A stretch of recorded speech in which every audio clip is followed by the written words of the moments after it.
One of the biggest mysteries surrounding Season 7 and leading into Season 8, in my opinion, is where did Melisandre go? Now, she said she was going to Volantis, and there's only one reason why she could be going there. In this video, I'd like to discuss the possibility of the Fiery Hand making an appearance in Game of Thrones Season 8. Before we get started, I'm having a massive holiday giveaway on this channel, and if you would like to enter this giveaway, make sure you're subscribed. Go ahead and turn your notifications on so that way you get alerted every single time I drop Game of Thrones content, and also slap a like on this video. There's a gleam.io link down below. You can click that link and follow all those instructions for multiple ways to enter this competition. Some of the top prizes include a Game of Thrones Monopoly set, a Game of Thrones shot glass sigil set, a House Targaryen banner, and a Ghost Funko Pop figure, and there will be 5 separate winners. Now, I'm not going to focus on Melisandre too much in this video because the main goal of it is to discuss the Fiery Hand. So what leads me into thinking this is why Melisandre went to Volantis is if you recall in that conversation with Varys, she said that she's going somewhere but she has to return. So if she was going to Volantis to just run away, she wouldn't be coming back, and she wouldn't tell someone like Varys, the master of whispers, that she is to return. She told him that she is set to die in this strange country just like he is. So Melisandre will definitely be returning. I mean, just think about it. Why else would she be coming back if she didn't plan on helping Jon Snow and Daenerys? I think she immediately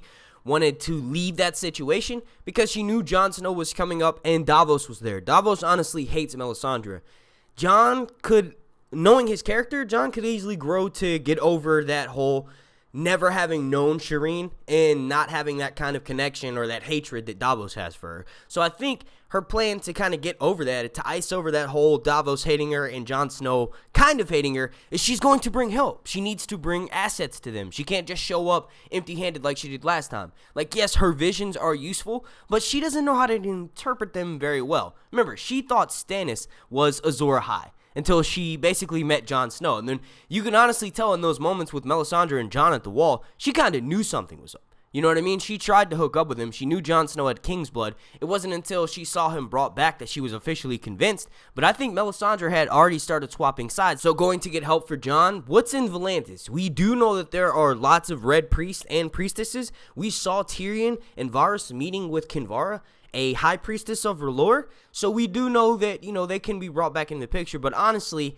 we kind of need something a little bit more useful in a war. Like, yes, red priestesses are helpful for spreading the word about the gospel of Daenerys, and they're helping to, convert the common folk into believers of Daenerys being Azor Ahai / the princess that was promised. But we need a little bit more help than that. I believe that Melisandre may be trying to incorporate the Fiery Hand / the Temple of R'hllor in Volantis. Now, the most information about the Fiery Hand and this temple that Melisandre may be visiting next season comes from Tyrion's 27th chapter in A Dance with Dragons. It's actually on page 388. Now, if Melisandre does in fact go there, like we know she's going to Volantis, but if she goes to this temple and if they build it the way it's described in the novels, we are in for a treat. Just listen to the way George describes this building. An enormity of pillars, steps, buttresses, bridges, domes, and towers flowing into one another as if they had been chiseled from one colossal rock. The temple of the Lord of Light loomed like Aegon's high hill. 100 hues of red, yellow, and gold and orange met and melded into the temple walls, dissolving into one another like clouds at sunset. Its slender towers twisted ever upward, frozen flames dancing as they reached for the sky. Fire turned to stone. Huge night fires burned beside the temple steps. Now, just for reference sake, Tyrion actually mentions that this temple of R'hllor is 3 times the size of the Great Sept of Baelor, which Cersei just blew up in Season 6. So if you want to, kind of wrap your head around how big this thing is, just picture this, the Sept of Baelor, and then multiply it by 3 times. Now, it's on page 389 where Tyrion actually kind of gets introduced to the Fiery Hand. He's listening to a priest, Beniro, talk, and he notices that Beniro has a flame tattooed across his cheeks and chin, and he's shaven clean, with, wearing a bright red mask. Tyrion asks him, "Is that a slave tattoo?" The knight nodded. "The Red Temple buys them as children and makes them priests or temple prostitutes or warrior. Look there," he pointed at the steps where a line of men in ornate armor and orange cloaks stood before the temple doors. Now listen up, because this is the part that describes the Fiery Hand. Clasping spears with points like writhing flames. The Fiery Hand, the Lord of Light's sacred soldiers, defenders of the temple. Fire Knights? And how many fingers does this hand have? 1,000. Never more, never less. A new flame is kindled for every one that gutters out. Beniro jabbed a finger at the moon, made a fist, spread his hand wide, and when his voice rose in a crescendo, flames leapt from his fingers with a sudden whoosh and made the crowd grasp. Oh man, can you imagine if every single one of these fiery hand members had this same weapon that Beniro has, where you can basically shoot flames from your hand? That's like Thoros and Beric's ability to light their sword on fire times 1,000. Just imagine how useful it would be in the fight for the Long Night, or basically the fight to prevent the Long Night, if Jon and some of the troops that are with him, aka the Fiery Hand, has the ability to run up to a white and just gush flames out. Like, that would just be amazing. Just imagine how intense those battle scenes would be. And it would make sense because, remember, they are in fact Fire Knights is the term given to them. Their goal is to protect the temple. They are the Lord of Light's sacred soldiers. So if they're defending everything R'hllor, Melisandre is going to be coming there and convincing that these priests and priestesses that Jon Snow is Azor Ahai and that he is the Lord of Light, or R'hllor's chosen one. Now, they already think Daenerys is this case, so even if Melisandre isn't successful in convincing them that Jon Snow could potentially also be Azor Ahai, they will be concerned about Daenerys, and Daenerys just lost a dragon. So I think it will be a cakewalk for Melisandre to convince Kinvara to send the Fiery Hand back with her to go and help Daenerys. And if these guys die on the field, they immediately have another one who gets a flame. You know, like, once one flame is extinguished, another one is lit. So basically, as soon as one of these guys dies, there's going to be another one who's created in Volantis. So Jon Snow kind of has an unlimited army of Fire Knights. It's obviously very exciting to read passages that from A Dance with Dragons that relate to Season 8, but just on the very next page, it discusses how Tyrion overhears some of the Red Priestesses talking about how Daenerys stands in peril and that dark eyes has fallen upon her, and minions of the night are plotting her destruction, praying to their false gods and temples of deceit, conspiring at betrayal with godless outlanders. They basically say they are not going to back Prince Aegon.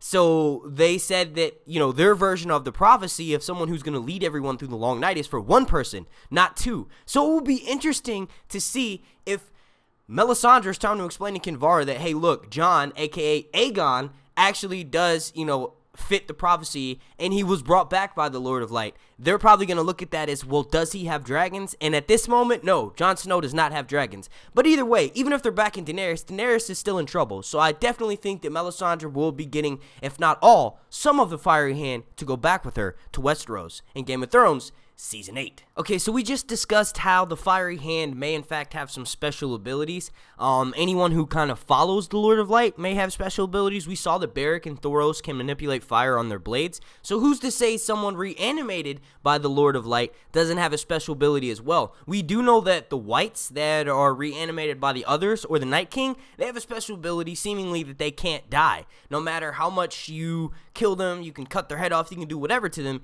The only way to stop them is by burning them. So what if someone resurrected by the Lord of Light has a similar ability? Not that they can't die, but just that they have certain enhanced abilities that may allow them to not necessarily get burned. The topic of Fire Wights and their existence in Game of Thrones is a bit of a controversy, because a lot of people think that when George had mentioned this right before Game of Thrones Season 7 started, that it was a giant troll. I, however, am sort of hesitant to believe that. Like, yes, George R. R. Martin does troll his fans. Just read A Song of Ice and Fire. You know, there are several characters who you think are going to live the entire series, and then they die in the first book. So it's not completely out of question for George to troll his audience, although in this interview it just seems a little bit less likely. Like, he is quoted as saying, "Poor Beric Dondarrion, who is set up as this foreshadowing of all this. Every time he's a little less Beric. His memories are fading. He's got all these scars. He's becoming more and more physically hideous because he's not a living human being anymore. His heart isn't beating. His blood isn't flowing in his veins. He's a white, but a white reanimated by fire instead of by ice." So if that's the case, and for Beric anyway, his heart isn't beating anymore, and he's technically an undead creature, just animated by, you know, fire instead, I think that this has an interesting role to play concerning Jon Snow. Like, Jon Snow has only died once and he's been brought back, so I don't necessarily think that his heart isn't beating, but I do think that Jon is a little less human. So what if this gives him the ability to manipulate fire? Maybe when he's riding on the back of a dragon and the dragon's flame gets intense. Okay, look, I'm just going to stop right there. Okay, so to sort of summarize my theory here, I do think that the Fiery Hand will be coming into Westeros and playing a major role in saving Jon and Dany's group, in sort of like a last moment, like Deus Ex Machina. And I think that it will be interesting to see the followers of her lore, or the priests and priestesses, if they jump to Melisandre's side and say, yes, Jon Snow is the chosen one. He's been reanimated by the Lord of Light. Daenerys does have dragons, but Jon Snow has been chosen by the Lord of Light for the simple fact that he was brought back from the dead. I can't wait to see that play out on screen. I think it would be awesome if we got callbacks to similar how when Aegon was mentioned to the priest when Tyrion was overhearing that, and they said, no, there's only one leader to lead us through the long night. You know, I think it would be awesome if there was a similar conversation like that with Melisandre, Kinvara, and they're discussing Daenerys and Jon Snow, aka Aegon. I do think the Fiery Hand is going to play a role in Season 8 of Game of Thrones. I would like to see them not only on the battlefield, but I would like to see them taking care of some of Daenerys' enemies. Like, we do know that Cersei's going to be cooking up trouble in her cauldron, so to speak. So I would like to see the Fiery Hand go and take care of King's Landing. Let me know your all's thoughts below on this theory. Do you think that the Fiery Hand will show up? And do you think if they do show up, they'll have that same ability or a similar ability that Beniro had, and it could make them sort of like an army of 1,000 Beric Dondarrions and Thoros of Myr with flaming swords? You guys let me know what you think about that down below in the comment section. I want to thank you all so much for watching. The like goal for this video will be 150. Let's see if we can't blow past that. If you want to be entered into the contest to win one of these lovely prizes, all you have to do to enter that contest is leave a like on this video, comment down below, make sure you're subscribed, and then go ahead and turn your notifications on so that way you get alerted every time I drop Game of Thrones content throughout this offseason. Super special thank you to Mario and Terry. They are the executive producers of this video, and without them, this content would not be possible. And also, super special thank you to every single one of my patrons over at patreon.com. If anyone watching would like to become a sponsor to this channel and show your support, all you have to do is check out the link down below, and that'll take you to my Patreon page. I want to thank everyone so much again for watching this video. My name's Mark, and this has been Sir Hunt's Reviews.